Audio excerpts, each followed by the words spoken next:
I'd like to welcome Dr. Lippit. We'll probably usually welcome you because he's been so much part of this research in social structures of accumulation. From Riverside, who's had a long history of scholarship on radical political economy, US capitalism, class struggle. He has a very big theme: the logic, the specificities, the definition of choices of institutions, and the dynamic and integrity of a matrix of accumulation. So, over to you. Thank you. Since I have only 20 minutes, and since if I were to present my full paper, it would take all day, and I'd like to spare you that, what I'm going to do is try to explain some of my motivation and some of the core themes, and then just hope that you will raise questions and so forth concerning what I have to say. Let me say first that I feel strongly that social structures of accumulation are country-specific, that we can't have a global SSA because institutions are country-specific. In the United States, you have pretty much fire at will for the labor force. In Japan, you have lifetime employment. In Germany, you have laws which in effect say that the best workers have to, if any layoffs are necessary, the best workers have to be fired first. And this kind of difference in institutions seems to me to create a very great difference in economic performance among countries. Thus, I would argue there is a new social structure of accumulation now in the United States that I'll turn to just some of the brief data in a moment. Whereas Germany and Japan have seen their post-war SSAs collapse and are struggling to form a new one. If we look at China, we can apply SSA theory more broadly. We can see the whole process of economic reform in China as one of basically creating a social structure of accumulation. So I think SSA theory is very useful, and it's useful not just in looking at the capitalist world economy in general, but in looking at the differences among the different countries within it. I tried to do a run-through for this in a seminar at the University of California, Riverside. That's why it says seminar notes 10/2006. But let me ask you to turn to page 2 of my handout. At the bottom, I put SSA indicators. And if you look first at U.S. productivity growth, from 1948 to 73, 2.8% per year. 73 to 95, 1.4% per year. It drops by 50%. And in 1995 to 2004, it's back over up to 3%, higher than the 48 to 73 golden age. So there is a kind of dramatic difference in rates of productivity growth in the U.S., which is consistent with the collapse or the demise of the old SSA, a period of intense social struggles in between, followed by the formation of a new SSA around the mid-1990s. This was, next one was written on my part. It should be Japanese GNP growth, not Japanese productivity growth. From 1955 to 70, it was 9.7% per year. From 1970 to 90, it was between 4 and 5% per year. Still very dramatic. And I'm old enough to remember in the 1980s, everyone in the U.S. was worried about Japan, and even the school year was changed in Riverside, because if the Japanese can go to school 240 days a year and the Americans go to school 180 days a year, then America will inevitably collapse and fall behind in the world race. 1990 to the present, it's about 1.3% per year. Again, we have 1955 to 90, a social structure of accumulation formed in Japan, which then collapsed from 1990 to the present, a period of considerable struggles and efforts, not intentional or direct efforts, but efforts to create a new social structure of accumulation. Now, and on page 3, I've indicated what I believe to be the key institutions in Japan's post-war social structure of accumulation, and the key institutions in both the U.S. post-war SSA and the current SSA. One thing that's quite interesting in the capitalist system is that the capitalist system is replete with internal contradictions and serious human suffering. And yet somehow the system has managed in the past to overcome these, and I would argue essentially by reinventing itself. So when capitalism reinvents itself, it means in essence it creates a new social structure of accumulation. And what's really interesting today is that American capitalism is dramatically different from what it was in the mid-1950s, or in that whole 1950s, 1960s era. Now, this being creating something of an overview, the real focus of my paper is on the theoretical questions concerning social structures of accumulation. I think they're very useful for some of the reasons I've indicated. And these are questions basically that David Kotz has raised in the book that David, Terry, and Michael Wright edited from 1994. And the questions that I ask, again, they're on page 4 of my handout. What it is that makes social structures of accumulation something more than a laundry list of disparate institutions. And other questions, why they last a long time, why they end, how new ones are formed, why does that take a long time, and also what is the role of class struggle, internal contradictions, and historical contingency. As I say, if I try to address all that today, it will take the better part of the day. So what I'd like to do is stress, is maybe focus on just one point about the question of structural coherence. And I'm arguing that an SSA gains its structural coherence through a process of overdetermination. That is to say, each of the institutions in an SSA is overdetermined by all of the other institutions with which it interacts, as well as elements of historical contingency.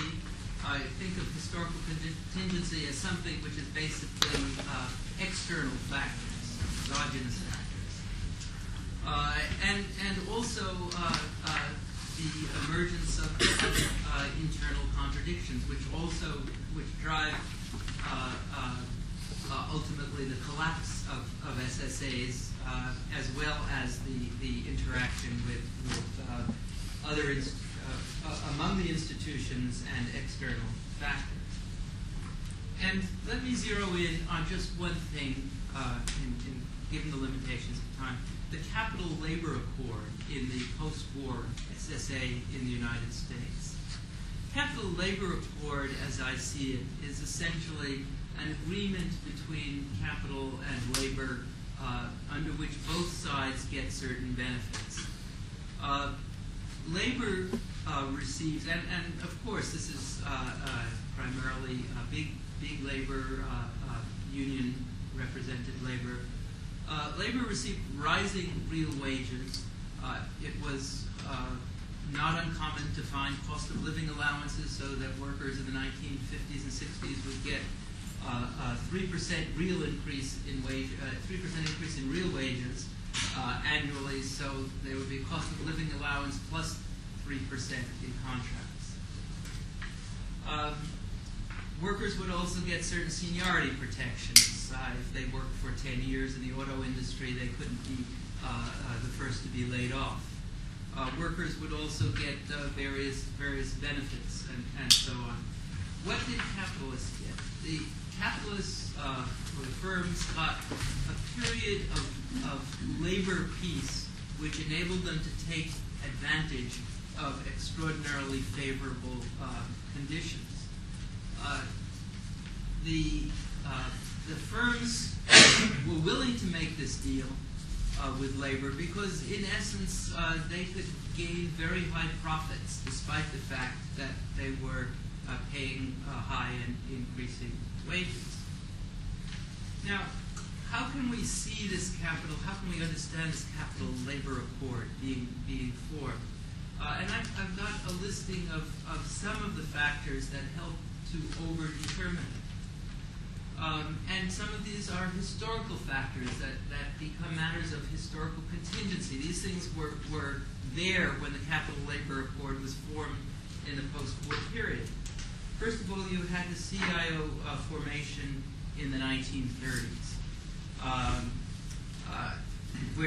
and you had industry-wide collective bargaining, or company-wide collective bargaining. You had a history of business unionism in the United States. You had history of John L. Lewis and the mine workers. The trade-off was basically much higher wages for productivity-enhancing innovation. So this was before the capital labor accord, but they created certain precedents. You had elements of historical contingency in the fact that in the aftermath of World War II, there was a huge buildup of demand. During World War II, the demand for cars and houses and so forth could not be satisfied. So there was a buildup in demand. The GI Bill after World War II created financing for post-war housing and education. You had the Cold War and Keynesianism, which Keynesianism provided a supporting ideology for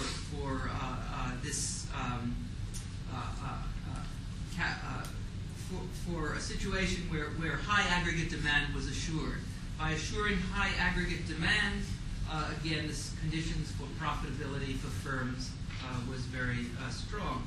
The Cold War meant military spending, so that also sustained aggregate demand in the post-war period.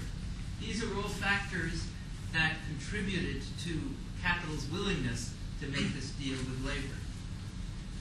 You had the history, again, historical contingency, Henry Ford and assembly line production. There was still quite a bit of potential for productivity gains from mass production in the post-war period. So again, capital could see these potential benefits from labor peace. In the post-war period, you had U.S. hegemony, which is also a matter of historical contingency. The productive capacity of European countries and of Japan, especially Germany and Japan, were destroyed during World War II. So these could not be competitors for the U.S.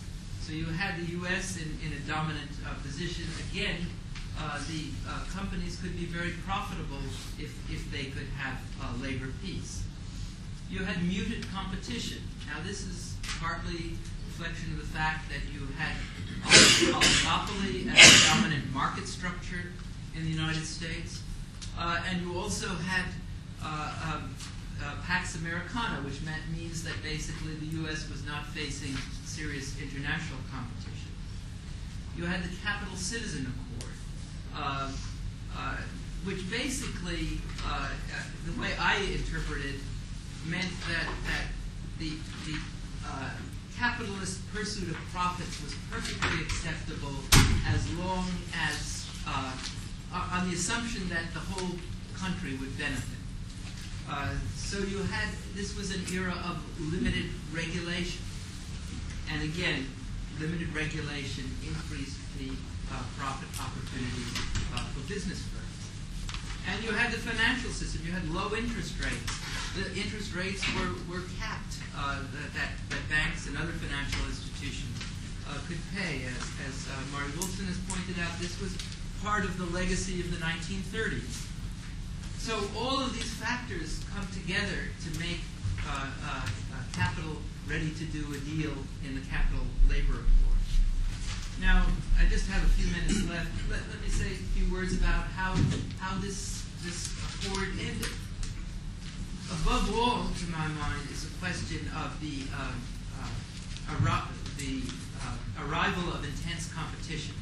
There's an internal contradiction. If you have a U.S. hegemony that enables the U.S. to flourish, but it flourishes on the basis of building up economies throughout the world.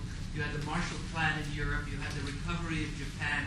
You had the Asian tigers emerging based on export promotion. So suddenly competition became very intense. By 1980, one of the American automobile icons, Chrysler, faced bankruptcy and would have gone bankrupt had it not been bailed out by the U.S. Congress. And firms, by the mid-1980s, the Midwest United States was known often as the Rust Belt. And companies were closing down, large companies were closing down. So companies felt severely threatened, and they decided that they simply could not afford the capital labor accord to continue. And workers, on the other hand, felt that capitalist enterprises were violating what they had come to expect as their regular increases in real wages.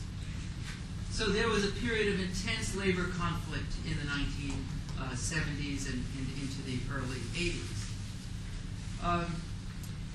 You had 1970s stagflation.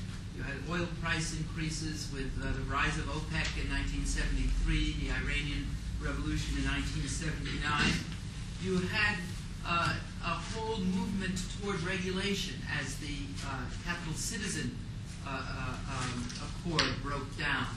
The 1970s was an era of growing regulation. And regulation is costly. There was a Washington University St. Louis study and came out in 1992 that estimated the cost of small firms with less than 100 workers was $5,700 per worker per year, the cost of regulation. It was expensive. Regulation does good things, but it also lowers profits in the immediate sense. By the way, for firms with over 500 workers, the cost per worker was roughly half that, but still notable. You had the rise of conservatism in the United States. You had starting from Goldwater, moving into Reagan. You had, and then President Reagan in 1981 fired the professional air traffic controllers when they went on strike. And that was a signal that the power of the state would be brought to bear against workers whenever workers stood up for their rights or their principles. So you had again the collapse of the accord was overdetermined by this complexity of factors. I have many other factors. Well, let me just mention one or two, and then I'll halt.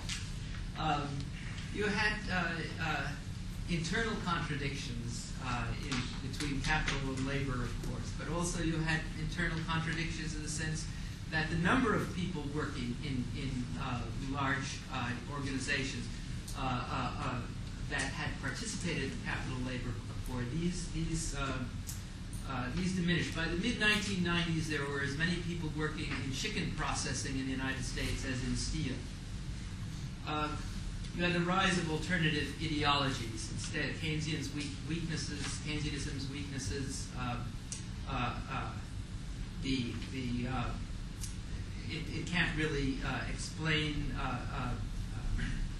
problems, certain macro problems when they arise on the supply side, and you had a rise of supply side ideology which evolved into neoliberalism. You had the advent of globalization and technological changes, again, which weakened labor. So all of these factors contributed to the collapse of the capital labor. So I know I'm out of time, and I know I've touched on just a small part of what I have to say, but I'll be glad to answer any questions.